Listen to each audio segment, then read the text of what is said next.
Hello officers, welcome to daily current affairs classes. ఈరోజు మనం current అఫైర్స్లో భాగంగా international renewable energy agency, James Webb space telescope, very short range air defence system, Fattah ballistic missile, hornbill, mpox, ఈ 6 important topics అన్నీ కూడా science and టెక్నాలజీకి రిలేటెడ్గా ఉన్న టాపిక్స్ అండి. ఈ 6 టాపిక్స్ గురించి కూడా ఈరోజు మనం ఫుల్ లెంత్లో డీటెయిల్స్ చేద్దాం. అందులో భాగంగా ఈరోజు వార్తల్లో నిలిచిన మొదటి అంశం international renewable energy agency, IRENA. ఈ ఇంటర్నేషనల్ రెన్యూబుల్ ఎనర్జీ ఏజెన్సీ అనేది తన వార్షిక నివేదికను అంటే 2024 గాను పునరుత్పాదక శక్తి మరియు ఉద్యోగాల పేరుతో ఒక నివేదికను ఇవ్వడం జరిగిందండి. అంటే ఈ నివేదికలో పునరుత్పాదక శక్తి అంటే రెన్యూబుల్ ఎనర్జీ గురించి మరియు వర్క్ ఫోర్స్ గురించి ఈ నివేదికలో మెన్షన్ చేయడం జరిగిందండి. సో ఈ నివేదికలో ఏం మెన్షన్ చేసిందో ఇప్పుడు చూద్దాం. సో దీని ప్రకారం గ్లోబల్ రెన్యూబుల్ ఎనర్జీలో వర్క్ ఫోర్స్ అనేది 2022లో 13.7 బిలియన్ల నుండి 16.2 మిలియన్లకు పెరిగినట్టుగా ఈ నివేదికలో పేర్కొనడం జరిగిందండి. సో దీని ప్రకారం వర్క్ ఫోర్స్ అనేది ఈ రెన్యూబుల్ ఎనర్జీలో ఎంత పెరిగింది అంటే 13.7 మిలియన్ల నుండి 16.2 మిలియన్లకు పెరగడం జరిగింది. అదే భారతదేశంలో అయితే 1.02 మిలియన్ల పునరుత్పాదక శక్తిలో ఉద్యోగాలు అనేవి ఉన్నాయని అంచనా వేయడం జరిగింది.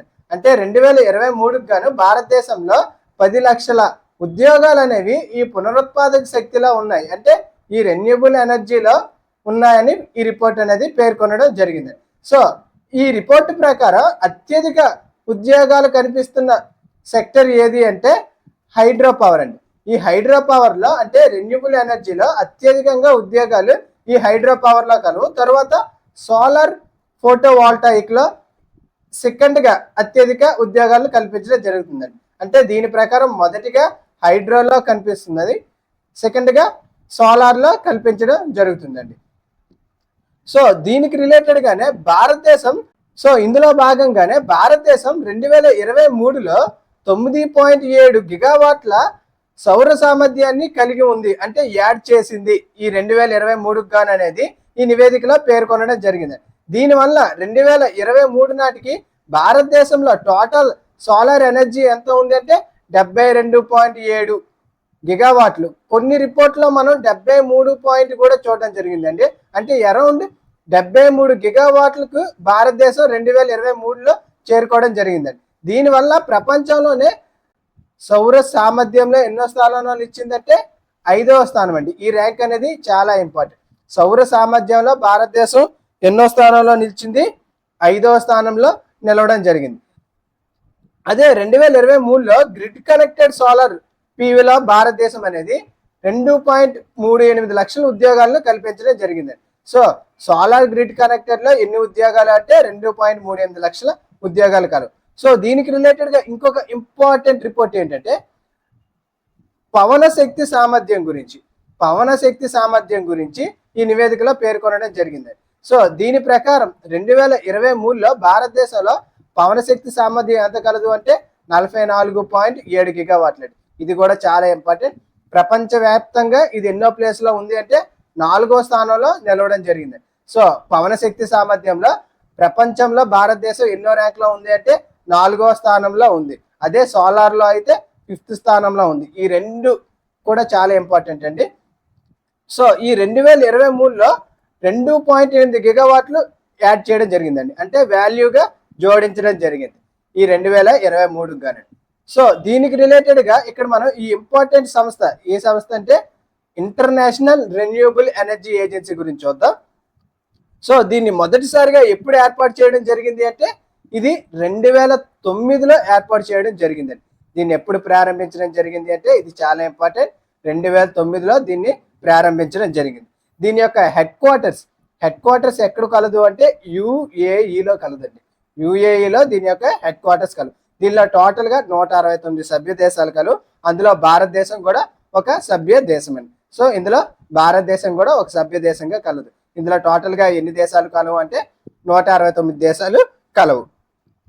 ఓకే, ఇందులోగానే చాలా ఇంపార్టెంట్ది 2023లో 13వ ఈ ఇంటర్నేషనల్ రెన్యూబుల్ ఎనర్జీ ఏజెన్సీ యొక్క సదస్సు అనేది అబుదాబిలో జరగడం జరిగిందండి 2023 గాను. ఈ సదస్సులో భారతదేశం అనేది హెడ్ నాయకత్వం వహించడం జరిగిందండి. ఈ సదస్సుకు భారతదేశం అనేది నాయకత్వం వహించడం జరిగింది. ఓకే, 2023 సదస్సుకు ఏ దేశం నాయకత్వం వహించిందంటే భారతదేశం నాయకత్వం వహించడం జరిగింది. సో ఇందులో ఇంపార్టెంట్ గా భారతదేశం అనేది 2030 నాటికి ఈ రెన్యూబుల్ ఎనర్జీలో టోటల్ గా 500 గిగావాట్ల శక్తి సామర్థ్యాన్ని సాధించడానికి టార్గెట్ గా పెట్టుకుందండి. ఎప్పటికీ 2030 నాటికి. ఈ లక్ష్య సాధన కోసం రెన్యూబుల్ ఎనర్జీ లక్ష్య సాధన కోసం ministry of new and renewable energy వారు ఈ సంస్థతే అంటే ఈ IRENA సంస్థచే ఒక ఒప్పందాన్ని కూడా కుదుర్చుకోవడం జరిగిందండి.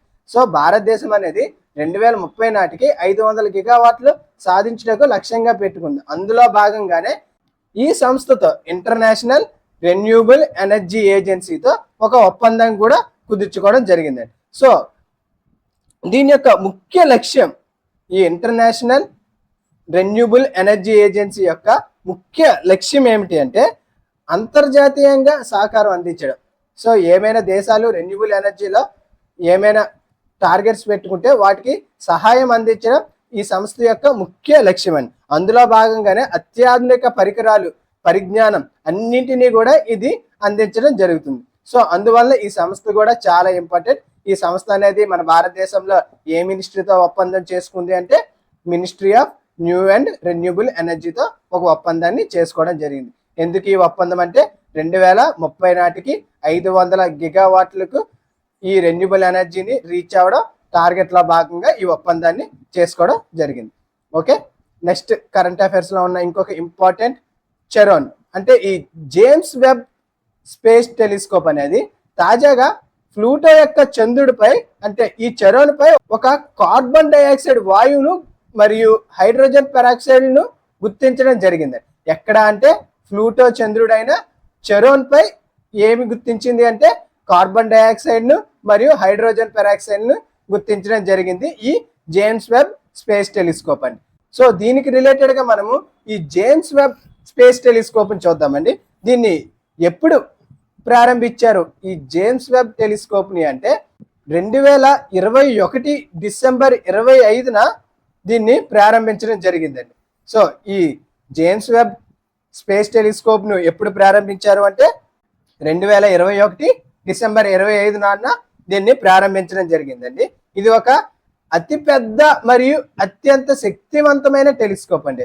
ఇది అంతరిక్షానికి సంబంధించిన అతి పెద్దది మరియు అతి శక్తివంతమైన టెలిస్కోప్. దీని యొక్క ముఖ్య ఉద్దేశం ఏమిటంటే అంతరిక్షంలో ఖగోళ పరిశోధన చేయడం ఈ టెలిస్కోప్ యొక్క ముఖ్య ఉద్దేశం అండి. సో ఈ టెలిస్కోప్ ఏం చేస్తుంది అంటే అంతరిక్షంలో ఖగోళ పరిశోధనలు చేయడం జరుగుతుందండి. సో ఈ టెలిస్కోప్ ను ఎక్కడ ప్లేస్ చేశారు అంటే లగ్రాంజెస్ పాయింట్ 2లో అండి, L2లో దీన్ని ప్లేస్ చేయడం జరిగిందండి. సో ఇది కూడా చాలా ఇంపార్టెంట్ అండి.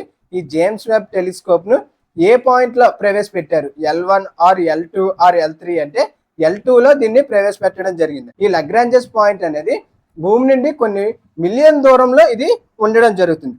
సో దీనికి రిలేటెడ్ గానే L2లో ఇంతవరకు ఏ పరిశోధన ఉపగ్రహాలు ప్రవేశపెట్టారు అంటే James Webb telescope, Herschel, Gaia, Planck వంటి ఉపగ్రహాలను ఈ L2 పాయింట్ లో ప్రవేశపెట్టడం జరిగింది. ఈ L1 లో అతి ముఖ్యంగా ఆదిత్య L1 ను ఈ లగ్రాంజెస్ పాయింట్ L1 లో పెట్టడం జరిగిందండి. సో దీనితో పాటుగా SOHO and Lisa path finder కూడా ఈ L1 లగ్రాంజెస్ పాయింట్ లో ఉండడం జరిగిందండి. సో దానికి రిలేటెడ్ గా ఈ L1, L2 అనేది చాలా ఇంపార్టెంట్ మరియు ఈ జేమ్స్ వెబ్ టెలిస్కోప్ కూడా ఇంపార్టెంట్ అండి. దీనికి రిలేటెడ్ గా ఈ జేమ్స్ వెబ్ టెలిస్కోప్ రిలేటెడ్ గానే ఇంకొక ముఖ్యమైన టెలిస్కోప్ ఏమిటి అంటే హబుల్ టెలిస్కోప్ అండి. హబుల్ టెలిస్కోప్ దీన్ని ఎప్పుడు ప్రారంభించారంటే 1990లో దీన్ని ప్రారంభించడం జరిగింది. ఈ హబుల్ టెలిస్కోప్ వారసుడుగానే ఈ జేమ్స్ వెబ్ టెలిస్కోప్ ని పేర్కొనడం జరుగుతుంది. సో ఈ హబుల్ టెలిస్కోప్ కూడా సిమిలర్ గానే ఖగోళ పరిశోధనలకు ఉపయోగించడం జరిగిందండి. సో దీని తర్వాత ఈ జేమ్స్ వెబ్ ను ప్లేస్ చేయడం జరిగింది. సో ఫస్ట్ గా హబుల్ టెలిస్కోప్ ను ప్లేస్ చేశారు, తర్వాత ఈ జేమ్స్ వెబ్ టెలిస్కోప్ ను ప్లేస్ చేయడం జరిగిందండి. ఓకే, నెక్స్ట్ కరెంట్ టాపిక్ లో ఉన్న ఇంకొక ముఖ్యమైన అంశం తాజాగా DRDO Defence Research and Development Organisation వారు 4వ తరం very short range air defence సిస్టమ్ను పరీక్షించడం జరిగిందండి. సో ఎవరు దీన్ని పరీక్షించారు అంటే డిఆర్డిఓ వాళ్ళు దీన్ని పరీక్షించడం జరిగింది. ఇది ఎన్నో తరం అంటే 4వ తరం. ఇది చాలా ఇంపార్టెంట్ అండి. సో ఇది ఏ సిస్టమ్ అంటే very short range air defence system. ఎవరు ప్రయోగించారు అంటే డిఆర్డిఓ వాళ్ళు దీన్ని ప్రయోగించడం జరిగిందండి. సో ఈ ప్రయోగానికి ఎవరు సహకారం అందించారు అంటే డిసిపిపి వాళ్ళు సహకారంతో రీసెర్చ్ సెంటర్ ఇమారత్ ఆర్సిఐ వాళ్ళు దీనికి రూపొందించడంలో సహాయం చేయడం జరిగిందండి. సో ఈ very short range air defence system ను రూపొందించడానికి ఎవరు సహాయపడ్డారు అంటే రీసెర్చ్ సెంటర్ ఇమారత్ వాళ్ళు సహాయం చేయడం జరిగిందండి. సో దీనికి రిలేటెడ్ గానే మనం డిఆర్డిఓ గురించి చూద్దాం. సో డిఆర్డిఓను ఎప్పుడు ఏర్పాటు చేయడం జరిగింది అంటే 1958లో దీన్ని ఏర్పాటు చేయడం జరిగింది. దీని యొక్క హెడ్ క్వార్టర్స్ ఎక్కడ కలదు? న్యూఢిల్లీలో దీని యొక్క హెడ్ క్వార్టర్స్ కలదు.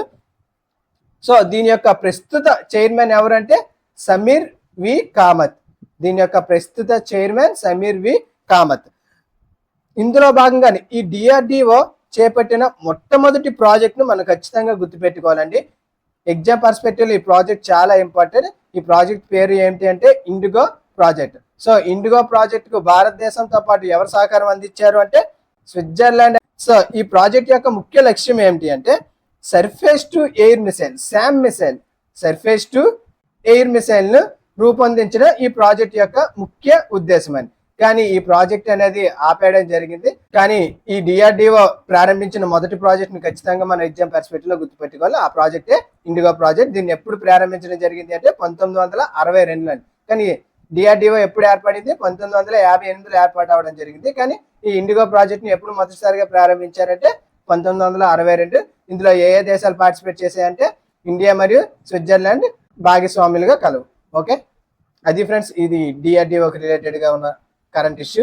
నెక్స్ట్ వార్తల్లో ఉన్న ఇంకొక ఇంపార్టెంట్ మిసైల్ ఫతా-2 బ్యాలిస్టిక్ మిసైల్ అండి. సో రీసెంట్ గా ఇరాన్ అనేది ఇజ్రాయెల్ పై ఈ ఫతా మిసైల్ ను ప్రయోగించడం జరిగింది.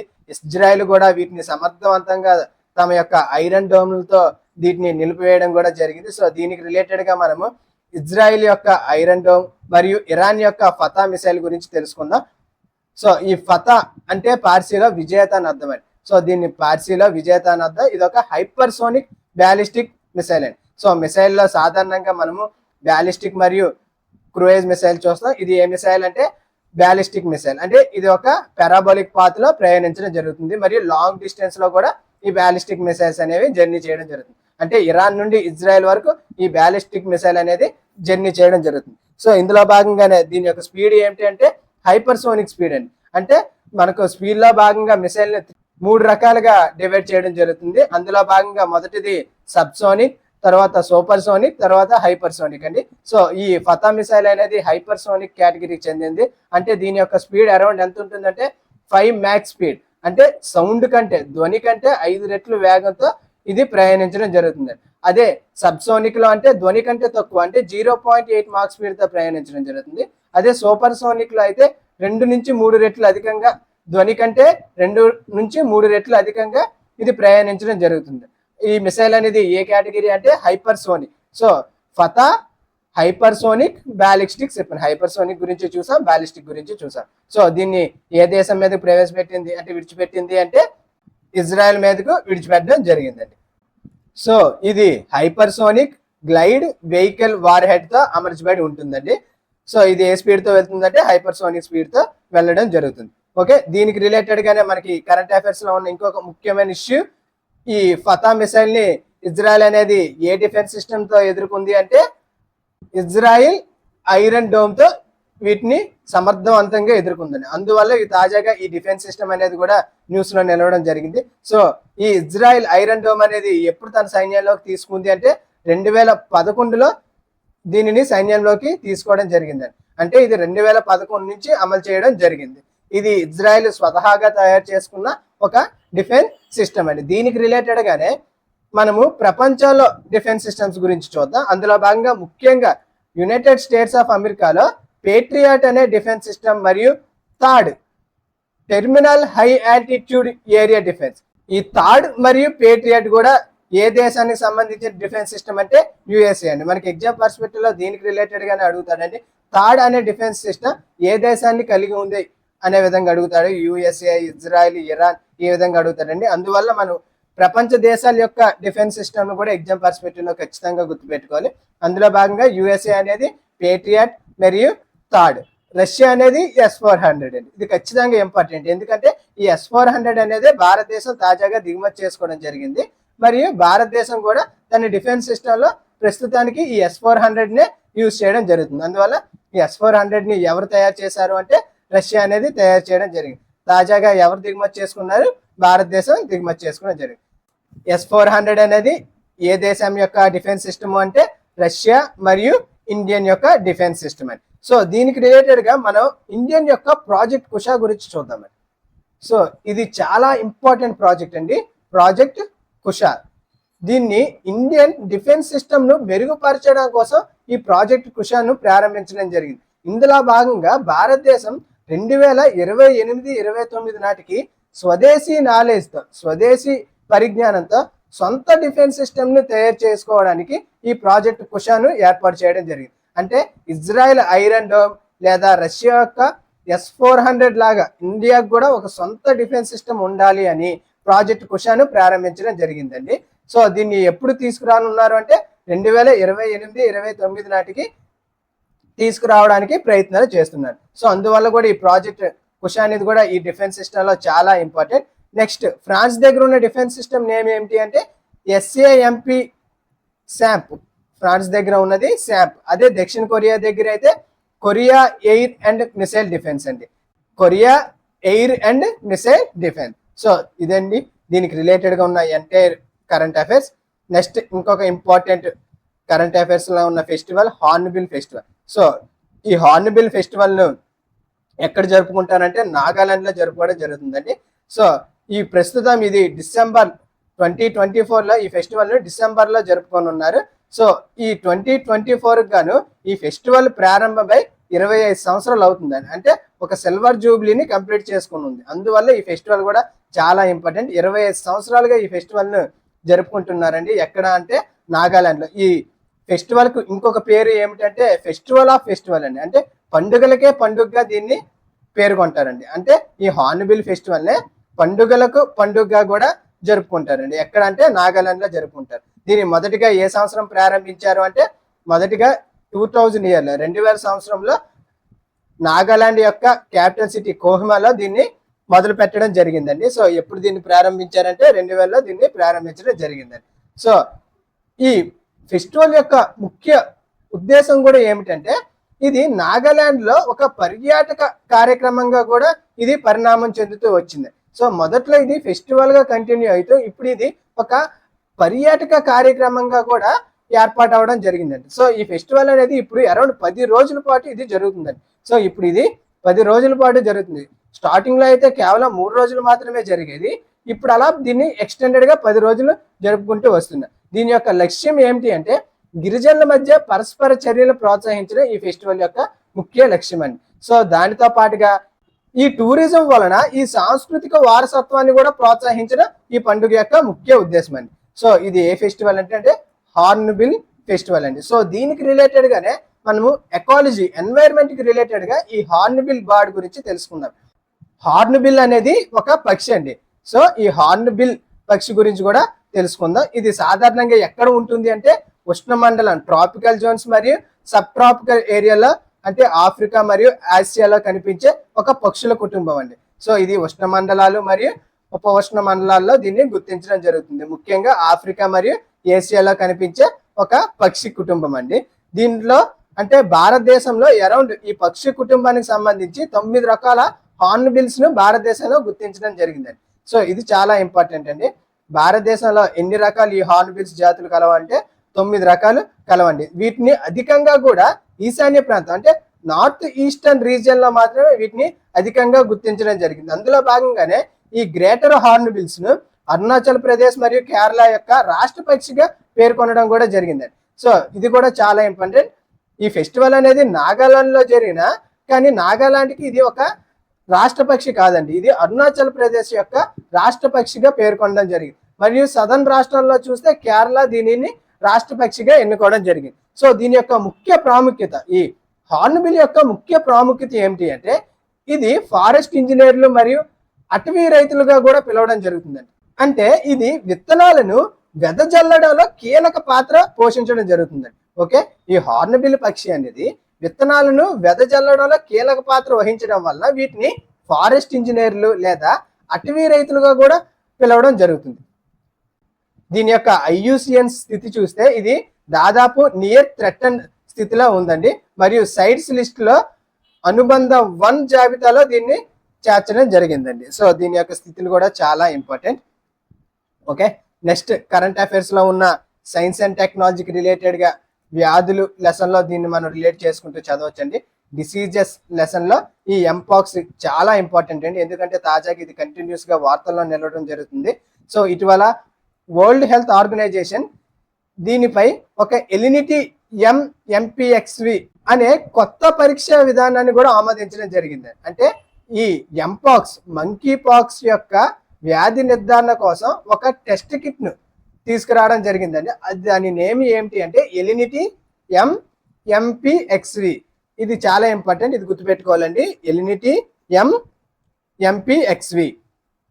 సో ఈ మంకీ పాక్స్ నుంచి ఎంపాక్స్ గా ఇప్పుడు మార్చడం జరిగిందండి. ఓకే, ఈ ఎంపాక్స్ అనేది తీవ్రమైన ఆరోగ్య సమస్యలు కలిగించే ఒక వైరల్, ఇది ఏ డిసీజ్ అంటే వైరల్ డిసీజ్ అండి. ఎగ్జామ్ పర్స్పెక్టివ్ ఇది ఇంపార్టెంట్ అండి. సో కింది వ్యాధుల్లో ఏది వైరల్ కి సంబంధించిన వ్యాధులు అని అడిగే ఛాన్స్ ఉంటుంది. అందులో భాగంగా ఈ ఎంపాక్స్ అనేది వైరల్ డిసీజ్ కి సంబంధించింది. తాజాగా WHO అనేది దీన్ని పబ్లిక్ హెల్త్ ఎమర్జెన్సీగా కూడా ప్రకటించడం జరిగిందండి. సో ఇది క్లాడ్ 1 ఎంపాక్స్ గా గుర్తించడం జరిగింది. సో ఇది పబ్లిక్ హెల్త్ ఎమర్జెన్సీని ప్రకటించడం కూడా జరిగిందండి. తాజాగా ఆగస్టులోనే దీన్ని ఒక పబ్లిక్ హెల్త్ ఎమర్జెన్సీగా కూడా గుర్తించడం జరిగింది. ఈ వైరస్ అనేది జూనోటిక్ వ్యాధి అండి. అంటే జూనోటిక్ అనగా సాధారణంగా జంతువుల నుండి మనుషులకు సంక్రమించే వ్యాధులు, అంటే జంతువుల నుంచి మనుషులకు వ్యాధులు కానీ అంటుకున్న వ్యాపించిన వాటిని జూనోటిక్ వ్యాధులుగా మనం పరిగణించడం జరుగుతుంది. సో అందులో భాగంగానే ఈ మంకీ పాక్స్ అనేది ఒక జూనోటిక్ వ్యాధి అండి. సో ఇందులో భాగంగా ఈ వైరస్లు అనేవి ఎన్ని రకాలంటే క్లాడ్ 1 మరియు క్లాడ్ 2 అండి. సో ఈ క్లాడ్ 1 అనేది ఎంపాక్స్ యొక్క వైరస్ జాతి అండి. ఇది చాలా తీవ్రమైన అనారోగ్యాలకు కారణమవుతుందండి ఈ క్లాడ్ 1 అనేది. కానీ దీనివల్ల మరణాల రేటు చాలా తక్కువగా ఉంటుంది. దీన్ని అధికంగా తూర్పు ఆఫ్రికాలో మనం ఎక్కువగా అబ్జర్వ్ చేయడం జరుగుతుంది. అదే క్లాడ్ 2కు వస్తే ఇది ఎక్కువగా పశ్చిమ ఆఫ్రికాకు చెందింది. అంటే దీన్ని ఎంపాక్స్ మనం అబ్జర్వ్ చేస్తే ఆఫ్రికాలో తూర్పు వైపు క్లాడ్ 1 వైరస్ అనేది, అదే పశ్చిమ వైపు క్లాడ్ 2 వైరస్ ను అబ్జర్వ్ చేయడం జరుగుతుంది. సో ఇందులో కూడా ఈ క్లాడ్ 2లో తక్కువ మరణాలు మరియు చాలా తక్కువగా ఈ అంటువ్యాధులు అనేది ప్రబలడం జరుగుతుందండి. ఓకే, అది ఫ్రెండ్స్ ఈరోజు ఉన్న ఎంటైర్ కరెంట్ అఫైర్స్. ఈ యొక్క PDF ని బోత్ ఇంగ్లీష్ అండ్ తెలుగు మీడియంలో వీడియో కింద ఉన్న డిస్క్రిప్షన్ లో టెలిగ్రామ్ ఛానల్ ఇవ్వడం జరిగింది. ఆ టెలిగ్రామ్ ఛానల్లో ఈ PDF ను అప్లోడ్ చేస్తున్నాం. Thank you for watching.